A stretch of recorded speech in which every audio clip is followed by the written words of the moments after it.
Olá, caríssimas e caríssimos, eu sou o professor Daniel Ramos e nós estamos trabalhando neste vídeo Apocalipse capítulo 3, do verso 1 ao 6. Sugiro que você leia o texto antes de assistir o vídeo.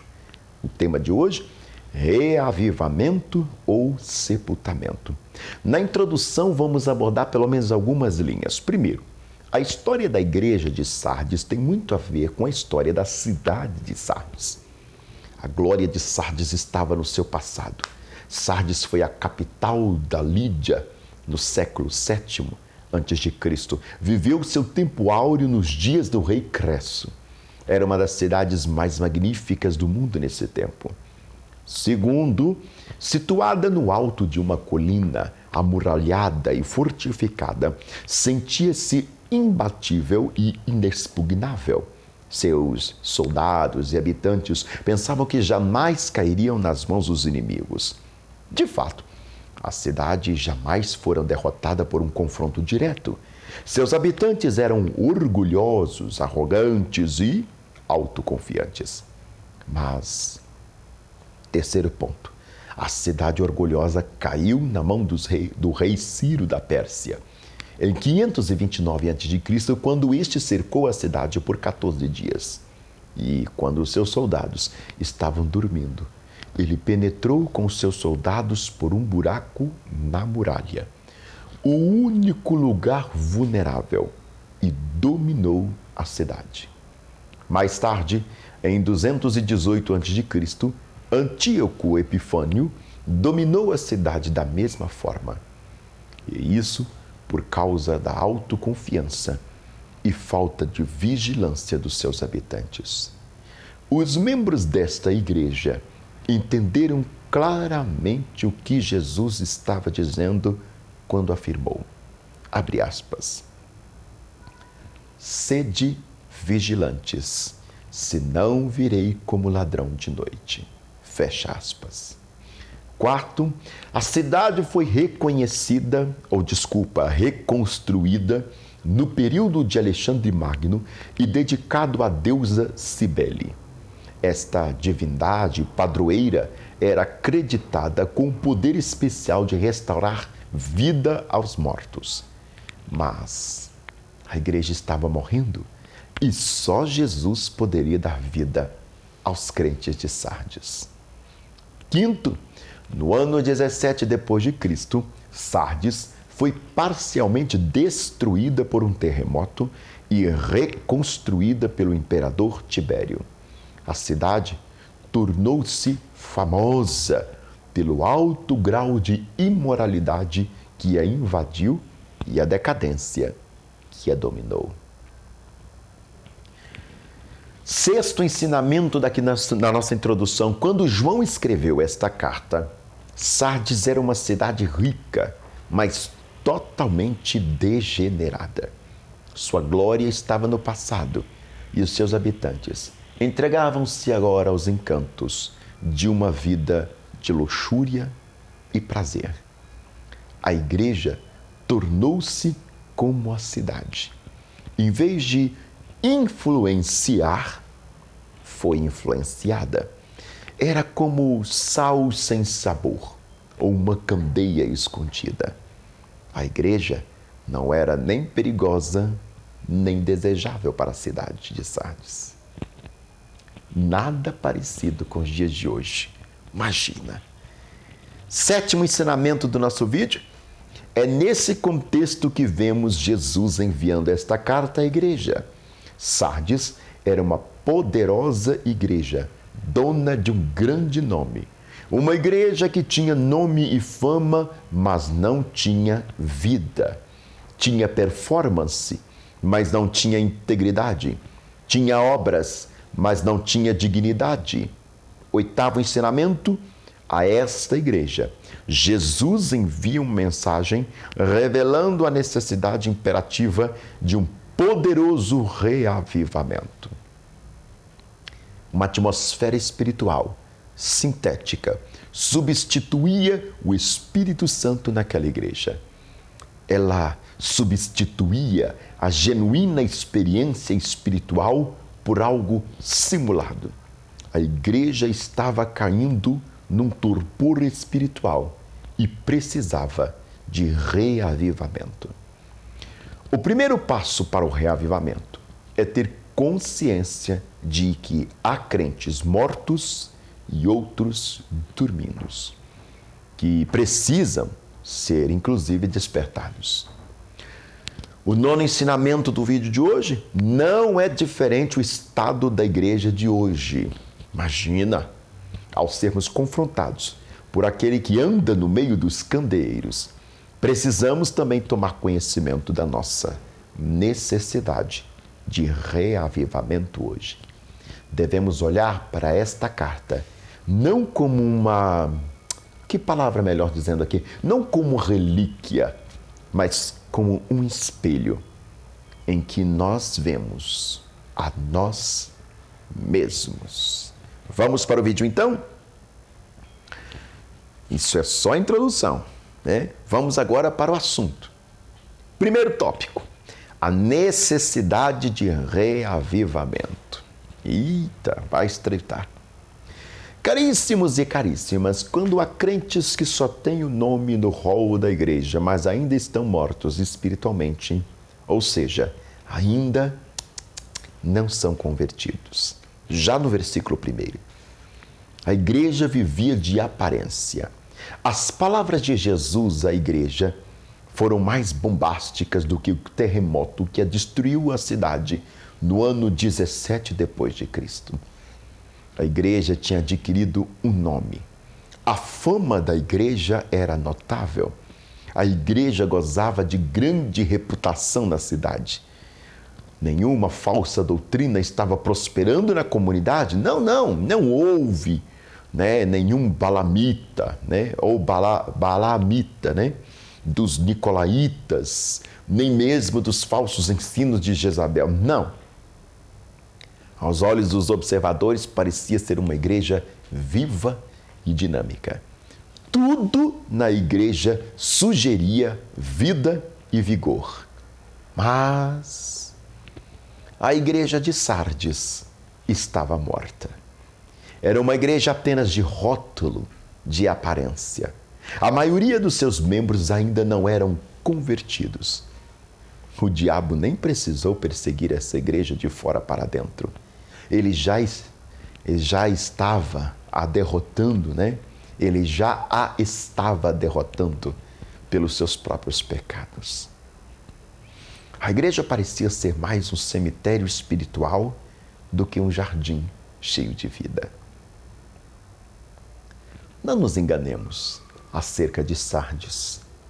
Ela não é o que o mundo chamaria de igreja morta. Não. Talvez ela seja considerada viva, mesmo pelas igrejas irmãs. Nem ela própria tinha consciência do seu estado espiritual. Todos a reputavam como igreja viva, florescente, todos com exceção de Cristo.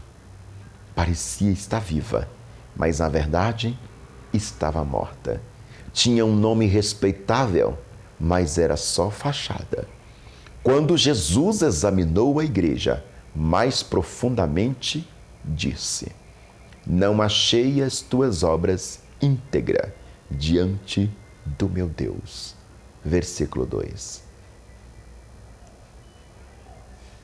J.I. Packer diz que há várias igrejas cujos cultos são solenes, mas são como uma espécie de caixão florido.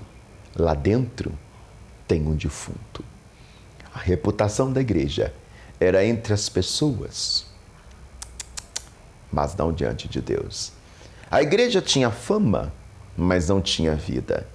Tinha pompa, mas não tinha Pentecostes.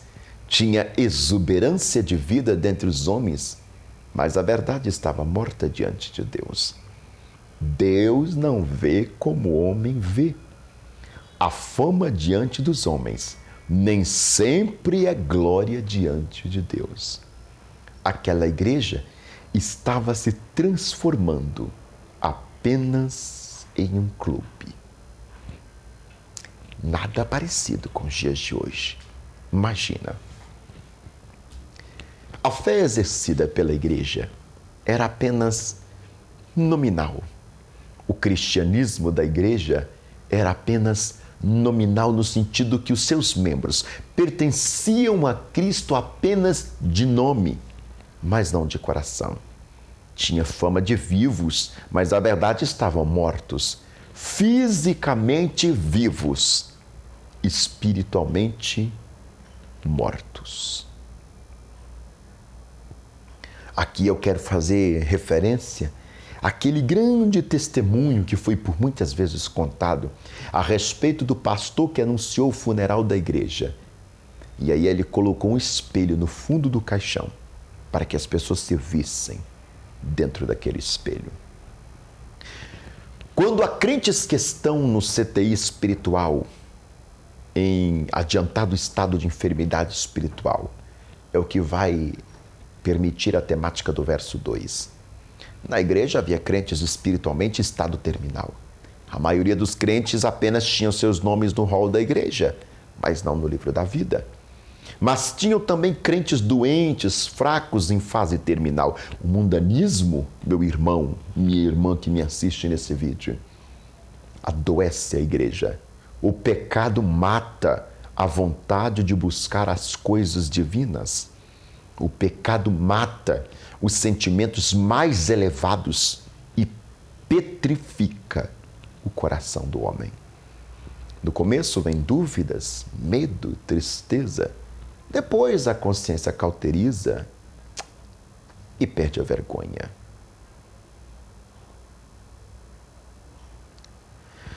Quando há crentes que, embora estejam em atividades na igreja, levam uma vida sem integridade. É outra temática presente no verso 2. Esses crentes têm vida dupla. Suas obras não são íntegras. Eles trabalham apenas sob as luzes da ribalta. Eles promovem seus próprios nomes, mas não o nome de Cristo. Buscam a sua própria glória e não a glória de Cristo. Honram a Deus com os lábios, mas o coração está longe do Senhor, como diz Isaías 29:13. Os cultos são solenes, mas sem vida, totalmente vazios de sentidos. A vida dos seus membros estava manchada pelo pecado. Esses crentes são como os hipócritas. Dão esmolas, oram, jejuam, entregam dízimo, com o fim de ganhar reputação de serem religiosos, piedosos. Mas, na verdade, são como sepulcros caiados. Ostentam a aparência de piedade, mas negam o poder. 2 Timóteo 3:5. E formalidade sem poder, reputação sem realidade, aparência externa sem integridade interna, demonstração sem vida. Meu Deus! Esses crentes vivem de um simulacro da fé, faz de conta da religião, cantam hinos de adoração, mas a mente está longe do Senhor. Pregam com ardor, mas apenas para exibir sua cultura, sua desenvoltura, sua oratória eloquente. Deus quer obediência. Deus quer verdade no íntimo. Vamos nos lembrar de Caim, que ofertou a Deus, mas sua vida e o seu culto foram rejeitados. O povo, na época de Isaías, comparecia ao templo, mas Deus estava cansado das suas cerimônias pomposas, sem o acompanhamento de uma vida santa. Ananias e Safiras ofertaram, mas para a promoção dos seus próprios nomes. Em Sardes, os crentes estão falsamente satisfeitos e confiantes, são falsamente ativos, falsadamente devotos e falsamente fiéis. quando há crente se contaminando abertamente com o mundanismo. É a prerrogativa do versículo 4. A causa da morte da igreja de Sardes era não a perseguição, não, nem a heresia, mas o mundanismo, onde reina a morte pelo pecado, não a morte pelo martírio. A maioria dos crentes estavam contaminando as suas vestiduras. Isso é um símbolo de corrupção. O pecado tinha se infiltrado na igreja. Por baixo da aparência piedosa daquela respeitável congregação, havia impureza escondida na vida de seus membros. A igreja de Sardes vivia uma vida moralmente frouxa. Isso mesmo que você ouviu, moralmente frouxa. O mundo estava entrando dentro da igreja. A igreja estava se tornando amiguinha do mundo, amando o mundo e se conformando com ele. O fermento do mundanismo estava se espalhando na massa e contaminando a maioria dos crentes da igreja de Sardes. E pior, os crentes não tinham coragem de ser diferentes. Era como Sansão, lá de Juízes 14, verso 10. E não como Daniel, de Daniel 1:8, que resolveu firmemente em seu coração não se contaminar. É de uma reflexão contundente isso aqui. O segundo tópico aqui no nosso vídeo vai trabalhar os imperativos para o reavivamento. Aguenta que lá vem chumbo grosso. Aqui estão 5 imperativos de Jesus para a igreja. Primeiro, ser vigilante. Segundo, fortaleça ou consolida o que resta. Terceiro, lembre-se. Quarto, obedeça. Quinto, arrependa-se.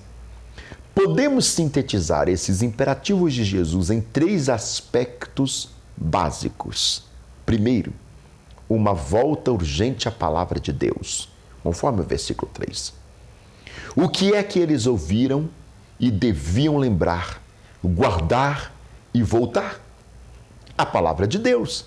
A igreja tinha se apartado da pureza da palavra. O reavivamento é resultado dessa lembrança dos tempos do primeiro amor e dessa volta à palavra. A igreja pode ser reavivada quando ela volta ao passado e lembra os tempos antigos do seu fervor, do seu entusiasmo, da sua devoção a Jesus. Deixemos que a história passada nos desafie no presente a voltarmos para a palavra de Deus. Lembra-te. Olha para você ver. Presente imperativo. Segue recordando. Nunca se esqueça de recordar. Arrepende-te. Auristo imperativo. Ação contemplada. Um momento de fazer opção e deixar o mundo para trás. Um corte radical com o estilo de vida mundano. Guarda-o. Presente imperativo. Não deixe de guardar o evangelho. Observa-o. Obedeça-o. Obedeça-o. Examine-o. Deixa de ser um crente claudicante que está firme hoje e capenga amanhã. E coisa horrorosa. Quando uma igreja experimenta um reavivamento, ela passa a ter fome da palavra. O primeiro sinal do reavivamento é a volta do povo de Deus à palavra. Os crentes passaram a ter fome de Deus e da sua palavra. Começaram a se dedicar ao estudo das Escrituras. Abandonaram o descaso e a negligência com a palavra. A palavra torna-se doce, doce como mel nos lábios e na boca da igreja. As antigas veredas se fazem novas e atraentes. A palavra torna-se viva, deleitosa, transformadora. O verdadeiro avivamento é fundamentado na palavra, orientado na palavra, limitado na palavra.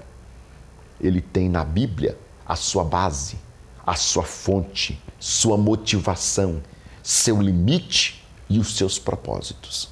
Avivamento não pode ser confundido com uma liturgia animada, com um culto festivo, inovações litúrgicas, obras abundantes, dons carismáticos, milagres extraordinários. Não, não, não, não, não. O avivamento é bíblico e não vem de outra fonte a não ser de Deus. Em suma, o avivamento, ou melhor dizendo, o reavivamento, ou é bíblico ou não vem de Deus. Segundo, uma volta à vigilância espiritual, lá do versículo 2. Sardes caiu porque não vigiou. A cidade de Sardes foi invadida e dominada 2 vezes porque se sentia muito segura e não vigiou.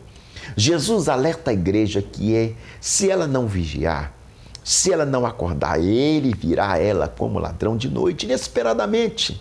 Para aqueles que pensam que estão salvos, mas ainda não se converteram, aquele dia será dia de trevas e não de luz, conforme já disse Mateus 7, do 21 ao 23.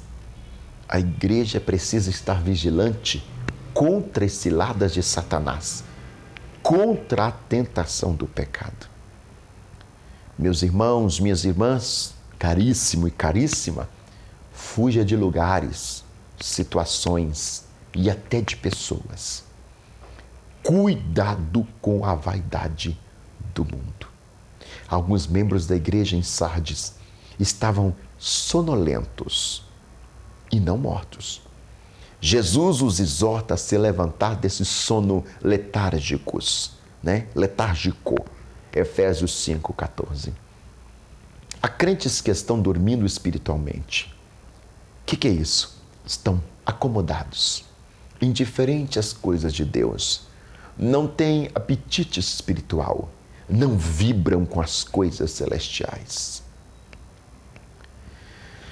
Os crentes fiéis, o versículo 4, precisam fortalecer os que estavam com o pé na cova. Isso mesmo, essa expressão que você ouviu. Fortalecer os que estavam com o pé na cova e arrancar aqueles que estavam se contaminando com o mundo. Irmão, irmã, precisamos vigiar, não apenas nós mesmos, mas os outros também. É isso mesmo que você ouviu. Uma minoria ativa pode chamar de volta a maioria da morte espiritual. Um remanescente robusto pode fortalecer o que resta e o que estava para morrer, conforme está no versículo 4. Precisamos vigiar e orar. Os tempos são maus, as pressões são muitas, os perigos são sutis. O diabo não atacou a igreja de Sardes com perseguição nem com heresia, mas minou a igreja de Sardes com o mundanismo. Os crentes não estão sendo mortos pela espada do mundo, mas pela amizade com o mundo. A igreja de Sardes não era uma igreja herética, nem mesmo apóstata. Não havia heresias. Não havia falsos mestres nesta igreja. A igreja não sofria perseguição, não era perturbada por heresia, não era importunada por oposição dos judeus. Era uma igreja ortodoxa, mas era morta. O remanescente fiel havia ou devia estar vigilante para não cair em pecado e também para preservar uma igreja decadente da extinção, restabelecendo sua chama e seu ardor pelo Senhor. Terceiro ponto aqui desse tópico, uma volta à santidade. Versículo 4. O torpor espiritual em Sardes não tinha atingido a todos. Sim, havia ainda algumas pessoas que permaneciam fiéis a Cristo. Embora a igreja estivesse cheia, havia apenas uns poucos crentes verdadeiros e que não havia se contaminado com o mundo. A maioria dos crentes estavam vivendo com vestes manchadas e não tendo obras íntegras diante de Deus.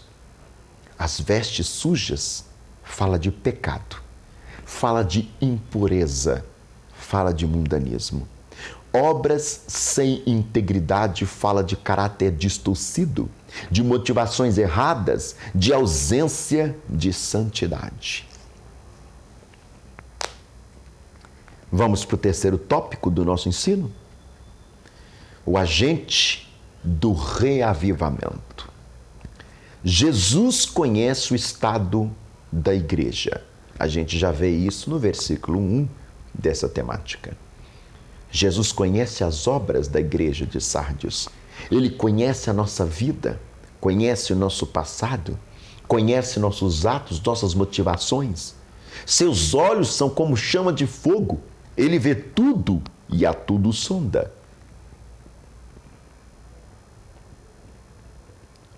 Vê que a igreja de Esmirna é pobre, mas aos olhos de Deus é rica.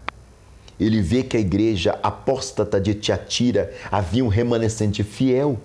Ele vê que a igreja tem uma grande reputação de ser viva e avivada como Sardes, mas está morta.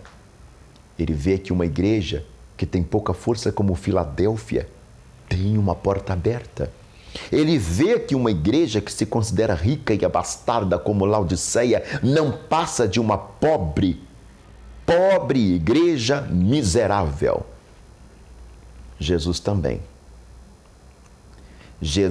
também conhece esta igreja. Que igreja? Eu e você. Sabe quem somos, como estamos e melhor do que tudo isso, Jesus sabe do que precisamos. Caríssimo e caríssima, Jesus é o dono da igreja. Versículo 1. Não esquece do versículo. Ele tem as 7 estrelas. As estrelas são os anjos das 7 igrejas. As estrelas estão na mão de Jesus. A igreja pertence a Jesus. Jesus controla a igreja. Jesus tem autoridade e poder para restaurar a sua igreja. Jesus disse que as portas do inferno não prevaleceriam contra a sua igreja. Jesus pode levantar a igreja das cinzas. Jesus tem tudo em suas mãos. Jesus Cristo é o dono da igreja. Diferente de um outro aí que fala que eu sou dos 3, Apocalipse nos ensina que Jesus Cristo é o dono da igreja. Ele tem cuidado da igreja. Ele exorta, consola, cura, restaura, prospera, transforma, reaviva. Jesus é quem pode reavivar a igreja por meio do seu Espírito. Sim, já lá no versículo 1, olha isso. Jesus tem e oferece a plenitude do Espírito à igreja. O problema da igreja de Sardes era a morte espiritual. Cristo é o que tem o Espírito Santo, o único que pode dar vida. A igreja precisa passar por um avivamento ou enfrentará um sepultamento. Somente o sopro do Espírito pode trazer vida para um vale de ossos secos. O profeta Ezequiel fala sobre o vale de ossos secos. Filho do homem, poderão reviver esses ossos? Senhor, tu sabes. Uma igreja morta, enferma e sonolenta precisa ser reavivada pelo Espírito Santo. Irmão, irmã, só o Espírito Santo pode dar vida e restaurar a igreja. Só o sopro de Deus pode fazer com que o vale de ossos secos transforme-se num exército. Jesus é aquele que tem o Espírito e derrama sobre a sua igreja. É pelo poder do Espírito Santo que a igreja se levanta da morte, do sono e do mundanismo para servir a Deus com entusiasmo. Jesus é quem envia o Espírito Santo à igreja para reavivá-la. O Espírito Santo é o espírito de vida para uma igreja morta. Quando ele sopra, a igreja morta e moribunda levanta-se. Quando ele sopra, nossa adoração formal passa a ter vida exuberante. Quando ele sopra, os crentes têm deleite no ato da oração. Quando ele sopra, os crentes são tomados por uma alegria indizível. Quando ele sopra, os crentes testemunham de Cristo com poder. A palavra diz que devemos orar no Espírito, pregar no Espírito, adorar no Espírito, viver no Espírito, andar no Espírito. Uma igreja inerte só pode ser reavivada pelo Espírito. Uma igreja sonolenta só pode ser despertada pelo Espírito. Uma igreja fraca, fortalecida, uma igreja morta, receber vida. Oh, que sejamos crentes cheios do Espírito Santo. Uma coisa é possuir o Espírito, outra é ser possuído pelo Espírito. Uma coisa é ser habitado pelo Espírito, outra é ser cheio do Espírito. Uma coisa é ter o Espírito residente, outra é ter o Espírito presidente. Vamos para o quarto tópico. É bonito demais esse texto de Sardes. As bênçãos do reavivamento. Caríssimo e caríssima, santidade agora é garantia de glória do futuro. A glória dos crentes de Sardes tinha contaminado suas vestiduras, isto é, tornaram-se impuros pelo pecado. O vencedor receberia vestes brancas, símbolo de festa, pureza, felicidade, vitória. Sem santidade não há salvação. Sem santificação ninguém verá Deus. Sem vida com Deus aqui, não haverá vida com Deus no céu. Sem santidade na terra, não haverá glória no céu. Quem não se envergonha de Cristo, agora tem seu nome proclamado no céu por Cristo. O verso 5. Quando uma pessoa morre, tiramos o atestado de óbito. Tira o nome do livro dos vivos. Os nomes dos mortos não constam no registro dos vivos. Assim, o salvo jamais será tirado do rol do livro do céu. Aquele que está morto espiritualmente e nega a Cristo nessa vida, não tem seu nome nos livros da vida. Mas aquele que confessa a Cristo e não se envergonha do seu nome, terão seus nomes confirmados no livro da vida e seus nomes confessados por Cristo diante do Pai. Os crentes fiéis confessam e são confessados. Nosso nome pode constar no registro de uma igreja sem estar no registro de Deus. Ó o perigo. Ter apenas a reputação de estar vivo é insuficiente. Importa que o nosso nome esteja no livro da vida, a fim de que seja proclamado por Cristo nos céus. Mateus 10:32. A conclusão desse sublime vídeo: quem tem ouvidos, ouça o que o Espírito diz às igrejas. Que Deus envie sobre nós nesses dias um poderoso reavivamento. Deus abençoe sua vida. Obrigado.